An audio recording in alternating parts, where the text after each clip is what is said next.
Abi yaban ekmek olsa da yine lezzetli oluyor. Güzel olmuş. Eline sağlık usta.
Havada soğudu. Abi idare muazzam bir antikadır. Ben bunlara yetişmedim. Şunu bir tanıtımını, bu nereden kalmadır, kimden miras olarak sana kaldı veya bir yerde aldın mı? Bu babaannemgilin Ermenek'te kullandıkları, idare edildikleri lambaydı. Bu babaannemden hatıra kaldı bana. Yani nereden bakarsan bu bir 60-70 senelik var. Evet. İçine gaz yağı döküyorsun bunun. İdare o zamanki mum. Yani o zamanki Evet. mumlar. Ama gerçekten muhteşem. Bu bakırdır değil mi? Pirinç. Pirinç. Sarıdan. Ben bunu babaanne hatırası olduğu için saklıyorum. Ne kimseye de vermedim. Bu ocak oluyor. Ocak bu. Bu ispirto ocağı. O zamanlar ispirto koyup kullanıyorlarmış. Şimdi de ben ispirto koydum, çalıştırdık. Bunun üstüne kahve, ufak tefek ısıtmalarda kullanılıyor. Ya Bu da bir kişilik çay da pişirirsin. Evet, Bunu. bu da babaannemden Ermenek'ten kalma hatıradır. Ermenek Konya'nın bir ilçesi bu arada. Evet, Konya'nın Dışarıda bir ilçesi. izleyen izleyicilerimiz olur. Evet. Bu da antikadır arkadaşlar. 60-70 yıllık bir şey Evet. ocak. O zamanlar babaannemden bana kaldı. Evet abi, sıra öbürüne geldi, arkanda var. Şunu yerine yine koyalım. Bu arkadaşlar bu yeni. Bu da ispirto ocağı. Gaz ocağı. Gaz mı, ispirto mu? Yok. Bunun içine ispirto koyuyorsun. Hmm. İspirto ocağı abi bu. Ha, bu da ispirto. Gaz yağı koyarsan şey yapar, is He. yapar. Bu is yapmıyor normalde. Ha, bu koku da yapmaz, is de Yok, yapmaz. koku da yapmaz. Burada kapağı vardır. Bu ama yeni. Bu yakın. Ha, bu Yani yakın. Yani antika. antika değil bu. Antika görünümlü. Ama antika görünümlü Evet. ispirto ocağı. Bunu da yani istediğin gibi arazide bir yere gittiğin Evet. zaman kullanabilirsin. Sönmez kolay kolay. Gerçekten güzel bir Yok şey. yok, sönmez, evet. Yemeğini de ısıtırsın. Yani soğuk kış aylarında karda falan çalıştırabilirsin bunu. Evet. Yani onun için normalde zaten yaz olsa dışarıda ateş yakarsın, ondan ısıtırsın ama bunu soğuk karın içine koy gene yanar. Yani bu Sönmez üzerine yani. bir de şey sanki ölçülü yapmışlar. Bu büyük orta boy plakiler var ya. Evet. Konserve kutuları. O konservelere göre böyle şey yapmışlar. Gerçekten güzel Bunda bir da şeymiş. yemek yapabilirsin. Evet. Yemek pişirebilirsin, ısıtabilirsin, bir şeyler de kullanabilirsin. Bu da burada kalsın abi. Yumurta yaparsın. Ama idareyi bir sen o şeyler tarafa yaparsın. koy. İdare biraz ağır geldi bize. Vay be. Bunun burada ayarı var. Bu şekilde yüksel diyorsun, biraz daha canlanıyor. Ha, Daha aydınlatıyor. evet. İçinde bir fitil var, fitili çeviriyorsun. Bunu söndürelim artık. Bunu tanıttık. Tamam. Bak kapağı. Kapa diyorsun. Üflediğiniz zaman bitti. İşte ben İdareyi de şey yap, onu da biraz kıs. babaannem gibi zamanında kullanmışlar bunları. Vallahi çok güzel bir şeymiş. Ama işte baba yadigarı. Babamdan bana kaldı. İdareyi biraz kısalım abi. Fazla bizi gazda şey yapmasın. Yani tavan ağaç olduğu için ağaç direkt kendine çekiyor. Evet. Evet. Bunu söndüreyim mi? Dursun mu? Yok, o kalsın orada. Evet abi. Evet işte böyle. Konya merkezde ne zamandan beri oturuyorsun? Ben Konya'da doğum, yani Kırklareli'nde doğmuşum aslında. Babam emekli asubay, kıdemli başçavuş. Asker köyü. Şey. Asker. Ben orada doğmuşum. 3 yaşındayken Konya'ya gelmişiz. Evet. Aslımız Ermenekli. Konya Ermenek. Konya Ermenek. Evet. Ama burada büyüdüm yani. Ben de 15-16 aydır gelmişim. 37 yıl İstanbul'da ikamet ettim. Aslen Adıyamanlıyım.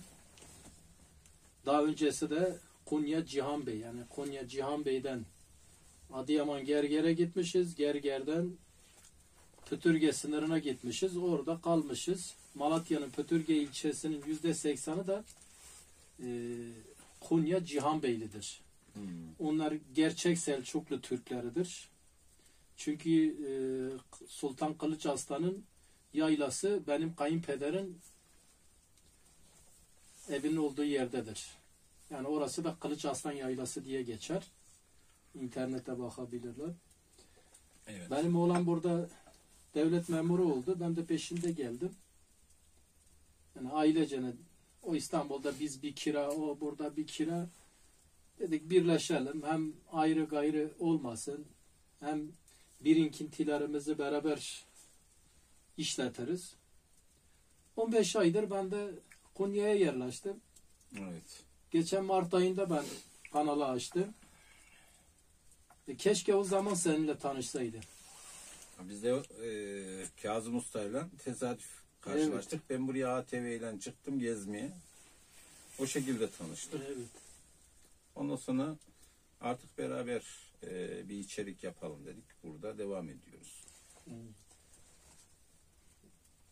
İnşallah bu kışın kar kış demeden izleyiciyi doğada mahrum bırakmayacağız.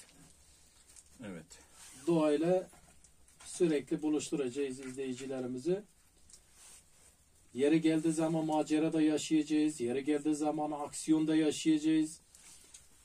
Şimdi bugün aslında drone'u biraz kaldırıp dolaştıracaktık. Biraz daha kar yağsın. Çünkü taşlar iyicene örtülmemiş. Doğadaki canlıları da biz bir drone'la belki yakalarız. Şimdi burada rüzgar bayağı esintili. Evet. Tam drone'u kaldırdığımda da rüzgar çıktı. Evet. Rüzgar bayağı etkilemeye başladı. Bayağı iyi fırtına gibi çıktı. Onun için mecburen kısa kesmek zorunda kaldım. Başka zamanlarda gene çekimlerimize devam ederiz. Sorun İnşallah, değil yani. inşallah. Şöyle biraz daha kar yağsa şöyle bir kuytu yerlere böyle insan ayağının değmediği yerlere gideceğiz. Günü geldiği zaman belki dağ evinde değil de gidip mağaralarda kamp yaparız. Yani biraz değişiklik olsun. Hafta içi böyle değişik videolar yapacağız. Bir de bir Yaşar abiyi ziyaret etmemiz lazım. İzleyiciler çoban videolarını bekliyorlar. Evet. Yaşar abiyi gidip bir ziyaret edelim. Sydney Avustralya'nın başkenti değil mi? Hı hı. Yanlışım varsa düzelt Mustafa abi. Mustafa Türköz Konyalı bir abimizdir. Yaşar abinin aksanına hayran kaldı. Yaşar abinin yanına gideceğiz. Onun belgeselini de çekeceğiz. O da yerli ırk hayvancılık yapıyor. Atalarından beri. Onu da tanıtımını yapacağız. Yaşar abinin bir çayını içeriz Evet. aşağıda. Arkadaşlar videolarda konuşmalar uzun olduğu zaman insanlar bakıyor. Biz burada bitirelim. İnşallah haftaya değil de fırsat buldukça artık bizim için hafta yok değil mi? Yani belki yarın da geliriz, öbür gün de geliriz, öbür gün de geliriz. Aynen. Yani sabahleyin ben siteye giderim. Sitede kar yağmışsa yolları açacağım. Benim işim biter. Ondan sonra sen de gelirsin. Geliriz burada. İzleyicilerimize bir içerik yaparız. Sonra geri döner gideriz. Evet.